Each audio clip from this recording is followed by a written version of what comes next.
Hello, good morning student. তো গতদিন আমাদের ফার্স্ট ভিডিওতে তোমাদের যে গ্রামার পোর্শনটা দেওয়া হয়েছিল, আজকে আমরা দ্বিতীয় গ্রামারের দ্বিতীয় পার্টটা নিয়ে তোমাদের সামনে উপস্থিত হয়েছি। তো আজকের ক্লাস শুরু করার আগে তোমাদেরকে বলতে চাই, যারা আমাদের চ্যানেলে নতুন তারা আমাদের এই চ্যানেলটাকে সাবস্ক্রাইব করবে, আর যারা আমাদের চ্যানেলে সাবস্ক্রাইব করে ফেলেছে তারা আমাদের ভিডিও বা প্রতিনিয়ত দেখতে থাকবে এবং প্রতিনিয়ত আমরা ভালো ভালো ভিডিও দিতে থাকবো। তো দেখো, আমরা এখন আর কথা বেশ না বাড়াই, আমরা ক্লাসটা শুরু করি। তো দেখো, আমরা সেদিনকে বললাম এটা ভাষা ও ব্যাকরণ, এটা তো আমরা মানে গ্রামার পোর্শনের নাম ভাষা ও ব্যাকরণ। এখন দেখো আমরা কতটুকু আসলাম, আমরা সেদিনকে 4 নম্বর পর্যন্ত আসলাম, আর আজকে আছে কিটা 5 নম্বর, যেটা হইল গিয়া বাক্য। আর বাক্যটা কিটা জানিস, বাক্য তো আমরা ইংলিশে কইতে পারি সেন্টেন্স। এবং সেন্টেন্স দেখো, অর্থপূর্ণ শব্দ সমষ্টি অর্থপূর্ণ শব্দ সমষ্টিকে বাক্য বলে। এখন দেখো, কোনো একটা অর্থ দিব এরকম যে কোনো শব্দরে আমরা কিতা করতে পারি, এরকম যে কোনো শব্দরে আমরা কইতে পারি বাক্য। তো দেখো, এটাই আমরা কিতা করতে পারি, সংজ্ঞা আকারে কিলা কইতে পারি। এখন তো সংজ্ঞা আকারে কইতে পারলে কিটা অর্থপূর্ণ শব্দ সমষ্টিকে বাক্য বলে। যেমন ধরো, অর্থপূর্ণ শব্দ সমষ্টিকে কিতা বলে, বাক্য বলে। অর্থপূর্ণ শব্দ সমষ্টিকে বাক্য বলে। এরপর দেখো, আমরা উদাহরণ লিখতে পারি কিতা, যেমন আমি স্কুলে যাই। দেখো, তিনটে শব্দ বনছে, একটা দুইটা তিনটা হইলো শব্দ। আমি একটা স্কুলে যাই আর একটা, তিনটা শব্দ। এই তিনটে শব্দ মিলিয়ে একটা কিতা করছে বাক্য বনছে, যেটা একটা কিতা একটা অর্থ দেয়, যেটা বোঝায় কিতা আমি স্কুলও যাইতাম পারি বা আমি স্কুলও যাই। আর এরপরে আইছে কিতা, আমরা 2 নম্বর আইছে কিতা, অতটুকু তো বোঝা গেছে আশা করি। এখন 2 নম্বর আইছে কিতা বাক্যের প্রকারভেদ। এখন দেখো, বাক্য কয় ধরনের আছে, কিতা কিতা বাক্য আছে, এই সবগুলোর প্রকারভেদ আছে, আলাদা আলাদা বিভিন্ন ধরনের বাক্য আছে। আমরা তো পয়লা পড়েছি 6 ধরনের বাক্য আছে। এই 6 ধরনের বাক্য কিতা কিতা দেখো, একটা 1 নম্বর পাইলে কিতা বিবৃতিমূলক বাক্য। আমি বই পড়ি, বিবৃতি বা আলোচনামূলক বাক্য। আমি বই পড়ি মানে কিতা, আমি বই পড়ি, আর এটা লিয়ে যে কোনো একজনের লগে আলোচনা করতাম পারি বা যে কোনো একজনের লগে গল্প বা অন্য কিছু করতাম পারি। আলোচনামূলক যেটা বাক্য আইব তারা কইব কিতা, 1 নম্বর হইব কি বিবৃতিমূলক বাক্য। অর্থ আমি বই পড়ি, আমি বাজারে যাচ্ছি, আমি খাবো, এরকম যে বাক্য যেগুলো থাকবো এগুলো কইব কিতা বিবৃতিমূলক বাক্য। তো 2 নম্বর আমরা আছে কিতা প্রশ্নবাচক বাক্য, মানে প্রশ্ন বুঝাইব এরকম যে কোনো জিনিসটা কইব কিতা প্রশ্নবাচক বাক্য। তুমি কোথায় যাচ্ছ, অর্থ তুমি কোথায় দাঁড়ায়, যেখানে আমরা বুঝাইতে পারি কিতা প্রশ্নবাচক বাক্য। যেটা আমরা বুঝাইছি, মানে একটা প্রশ্ন একজন আমার করছে যে আমার জিজ্ঞাসা আমি কোথায় যাচ্ছি, মানে আমি কোন জায়গায় যাই, আর ওটা আমার জিজ্ঞাসা নিয়েছে যে তুমি কোথায় যাচ্ছ, বা তুমি আজকে কি দিয়ে খেয়েছো, বা তুমি আজকে কি পড়াশোনা করেছো, বা আজকে কোন সাবজেক্ট পড়েছো, তুমি কোথায় যাচ্ছ, কি পড়ছো, এই যেগুলো আসে, মানে এর লাস্টে একটা কোয়েশ্চন চিহ্ন থাকবো, এরকম একটা কোয়েশ্চন চিহ্ন থাকবো, যেটা বুঝাইবো কিটা যে এখন আমার প্রশ্ন করতে আমি তার জবাবটা দিতে লাগবো, এরকম। তো 3 নম্বর আইছে কিনা আমরা আদেশমূলক বাক্য। আদেশমূলক বাক্যে আমরা কিতা লিখতে পারি, আদেশ বা অনুরোধ। অনুরোধ অনুরোধ আদেশ বা অনুরোধ। তো আমরা লিখতাম আদেশ বা অনুরোধ, দুইটা বাক্য আছে। আমরা লিখতাম পারি কিতা আদেশ বা অনুরোধ। এখন আদেশ বা অনুরোধ কিতা, আমরা যদি ছোট খেররে কইতে এইটা হইব কিতা আমরা দ্বারা আদেশ করইব। যেমন তুমি ধরিলাও তোমার এখন ছোট বাইরে কইলা যে ভাই দরজাটা লাগিয়ে যাও, বা আমাকে এক গ্লাস জল এনে দে, এটা হইলে কি একটা আদেশ। কিন্তু তুমি যদি তোমার বড় খেররে রেখো, তোমার বাবারে কইছো যে বাবা আজকে আমার জন্য বাজার থেকে একটা পেন নিয়ে আসবে, বা আমার জন্য একটা খাতা নিয়ে আসবে, এরকম যদি কোনো প্রশ্ন খো, তো তোমার বড় যদি তারা কইবা কিতা অনুরোধ, আর যদি ছোট খেও তারা কইবা কিতা আদেশ। তো আদেশমূলক বাক্য বা আমরা অনুরোধমূলক বাক্য কইতে পারি। ছোট ঘরের কইলে কইতে পারি কিতা আদেশ, আর বড় ঘরের কইতে পারি কিতা অনুরোধ। যেমন ধরিলা দরজা বন্ধ করো, এটা হইলে কি আমরা বড় ঘরের কইছি, যেটা হইব কিতা একটা অনুরোধ, আর ছোট ঘরের কইলে হইব কিতা আদেশ। বুঝছো, অতক্ষণ তো বোঝা গেছে। এখন আমরা 4 নম্বর আইছি কিতা আবেগ সূচক বাক্য। আবেগ অর্থ আমরা যে ইমোশন হয়, এই ইমোশনটা আবেগ। আবেগ 3 ধরনের হইতে পারে, একটা হইল গিয়া রাগ, একটা হইল গিয়া কান্না, আর আরেকটা হইল গিয়া অনেক বেশি খুশি। তো এই যে তিনটা আবেগ 3 ধরনের থাকবো, রাগ, কান্না আর খুশি। তো এখন দেখো আবেগ সূচক বাক্য, বাহ কি সুন্দর ফুল, মানে কইছে কিতা একটা সুন্দর ফুলটা বুঝাই দিকে আমি কইছি কিতা বাহ কি সুন্দর ফুল। আমি যদি কই ওর কি হয়েছে এত কান্না করছে কেন, এরকম যদি কই, তো এরকম বুঝাইব কিতা এটা হইব মানে দুঃখজনক আবেগসূচক বাক্য। আবার যদি কই যে ও এত রাগান্বিত কেন, এত রাগান্বিত হয়ে কথা বলছে কেন। তো এটা যদি হয় এটা হইব মানে রাগ বুঝাইতে গিয়া কারণ বুঝানি হয়েছে। তো ইমোশন বা আবেগ আমরা 3 ধরনের থাকবো, একটা হইব কি কান্না, একটা হইব খুশি, আর একটা হইব কিনা রাগ।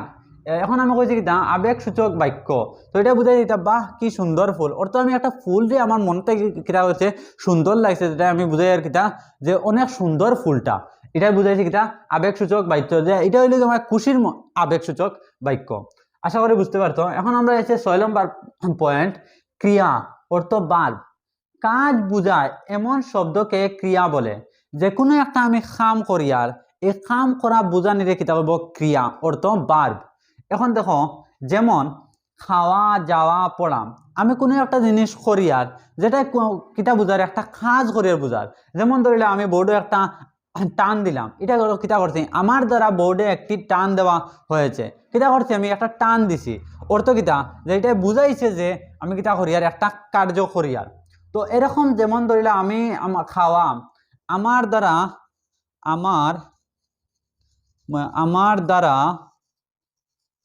আমার দ্বারা খাওয়া হয়, আমার দ্বারা খাওয়া হয় অর্থাৎ যদি আমি খাইতে পারি, বা আমার দ্বারা কথা বলা হয়, আমার দ্বারা যাওয়া হচ্ছে, আমার দ্বারা কাজটি সম্পূর্ণ করা হয়েছে। তো এরকম যেগুলো বুঝাইবো এরকম বুঝানি রেখে হবে আমরা বার্ব অর্থ ক্রিয়া, মানে আমি কিছু একটা করি আর বুঝার, এরকম বুঝাইলে কি দেব ক্রিয়া বা বার্ব। তো দেখো আমরা আইছি কিতা এখন ক্রিয়া, 7 নম্বরে আইলাম কিতা, সরি 6 নম্বরে আইলাম কিতা ক্রিয়া। তো ক্রিয়া কিতা এখন দেখো ক্রিয়ার আবার প্রকারভেদ আছে, কার্য কোনো একটা খামরও বিভিন্ন ধরনের 2টা প্রকারভেদ আছে। কিতা কিতা দেখো মূল ক্রিয়া মেইন ভার্ব, আবার কিতা সহায়ক ক্রিয়া অক্সিলারি ভার্ব। তো এখন আমরা জানতে লাগবো ক্রিয়া কিতা জিনিস, ক্রিয়া কিতা করে। তো আমরা পয়লা বুঝাইছি ক্রিয়ার প্রকারভেদ, অর্থাৎ ক্রিয়ার আবার কার্য কোনো একটা কার্যেরও 2টা প্রকার আছে। যেমন ধরিলেও কিতা মূল ক্রিয়া অর্থ মেইন ভার্ব, যেমন খাই যায় ইত্যাদি। এরকম মানে মেইন ভার্ব খাই অর্থ কিতা আমি আজকে ভাত খেয়েছি, আমি কোন কামটা করছি আমি ভাত খাইছি, এটা হইব কিতা মেইন ভার্ব। কিতা হইব মেইন ভার্ব।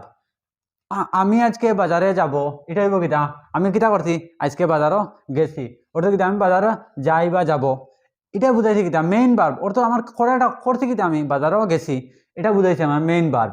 তো এরকম যেরকম যেটা শব্দ থাকবো সবগুলো কইব কিতা মেইন ভার্ব। এরপরে আমরা কিতা সহায়ক ক্রিয়া বা সাহায্যকারী ভার্ব, যে আমরা কই সাহায্যকারী ক্রিয়া বা অক্সিলারি ভার্ব, ইংলিশে কইলে কইম অক্সিলারি ভার্ব, আর বাংলা কইলে সহায়ক বা সাহায্যকারী ক্রিয়া। তো যেমন ধরো যেমন আছি ছিলাম হব, আমি তোমার সঙ্গে চিরদিন থাকবো, এরকম অনেক ওয়াদা আমরা করি বা অনেক প্রমিস করি, আমি চিরদিন তোমার সঙ্গে, আমি চিরদিন তোমার সঙ্গে থাকবো। এই যে কথাটা কইলে আমি চিরদিন তোমার সঙ্গে থাকবো, অর্থ কিতা আমি তোমার সঙ্গে থাকবো, যে তুমি হইলে কিতা মেইন ভার্ব, আর আমি হইলাম কিতা সহায়ক ক্রিয়া, যে তোমার সঙ্গে আমি থাকমু চিরদিন, অর্থ কিতা তুমি মেইন ভার্ব, আমি তোমার সঙ্গে থাকমু সহায়ক ক্রিয়া বা সাহায্যকারী ভার্ব হইতে পারি। কতটুকু তো আমরা বুঝা গেছে। এখন 7 নম্বর আইলো কিতা লিঙ্গ, যেটাকে আমরা কইতে পারি কিতা জেন্ডার। এখন আমরা তো জেন্ডার ছাড়াও জানি লিঙ্গ কিতা জিনিস, ইংলিশে কইলে বললাম জেন্ডার।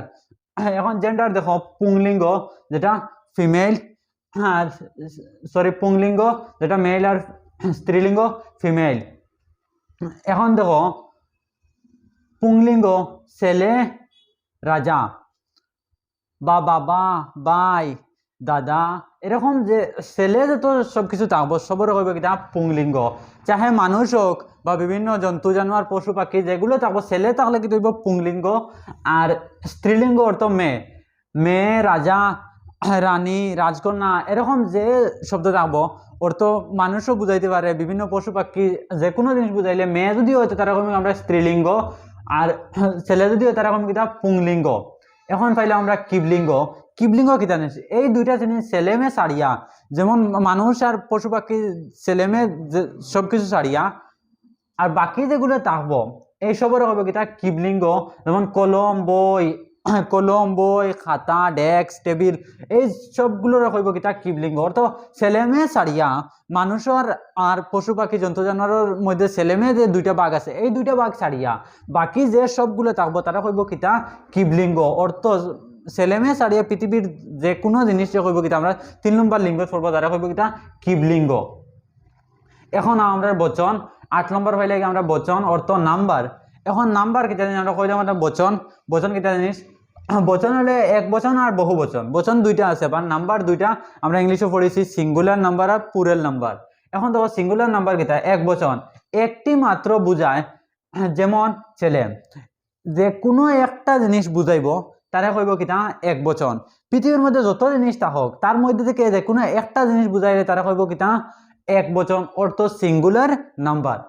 আবার 2 নম্বর আছে কিতা বহু বচন, একাধিক বুঝায়, যেমন ছেলেরা, একাধিক বুঝাইছে একটা কি অধিক অর্থ এক, এক আমি লিখলাম মনে এক, এক পরে আছে অত 2, এই এক সারি দিলাম আমি 2 3 4 এরকম লিখে গেলাম।